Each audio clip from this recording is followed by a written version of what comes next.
Introversion and extroversion. They're not just personality choices. They are deeply linked to the way the brain regulates arousal, processes reward, and encodes social experiences.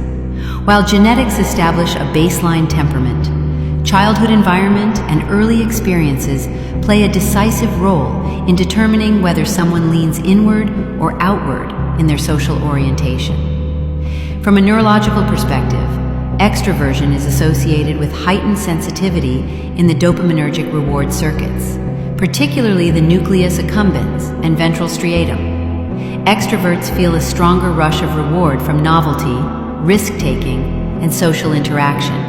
Introverts, by contrast, often exhibit heightened cortical arousal at baseline. Their prefrontal cortex and amygdala respond more strongly to stimulation, meaning crowded environments or constant chatter can quickly overwhelm their nervous systems.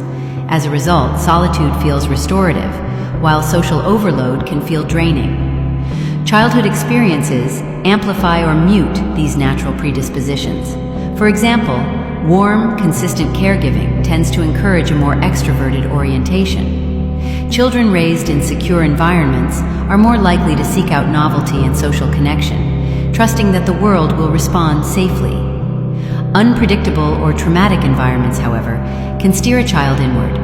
A home marked by volatility, frequent conflict, neglect, or abuse sensitizes the amygdala to threat. Over time, the child learns that withdrawal and inward focus are safer strategies than external engagement. Trauma is particularly potent in shaping this trajectory.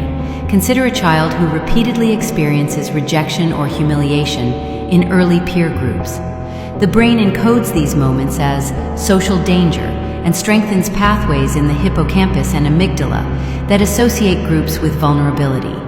As an adult, such an individual may identify as introverted, not solely because of innate wiring, but because their neural architecture was sculpted around avoidance of repeated social harm.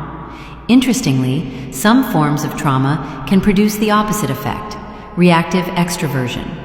Certain children exposed to chaotic homes cope by amplifying external engagement. They become performers, charmers, or socializers, using stimulation as both a shield and a distraction from inner turmoil. The behavior looks like natural extroversion, but underneath, it's often driven by hyperactivation of the stress response system rather than a calm attraction to reward. These differences highlight that introversion and extroversion are not rigid categories, but adaptive responses to both innate neurobiology and developmental environment. The introvert may carry the scars of overstimulation or social pain. The extrovert may carry a history of safety, or paradoxically, a drive to escape inner distress through outward energy. Both are the brain's solutions to managing arousal, safety, and belonging.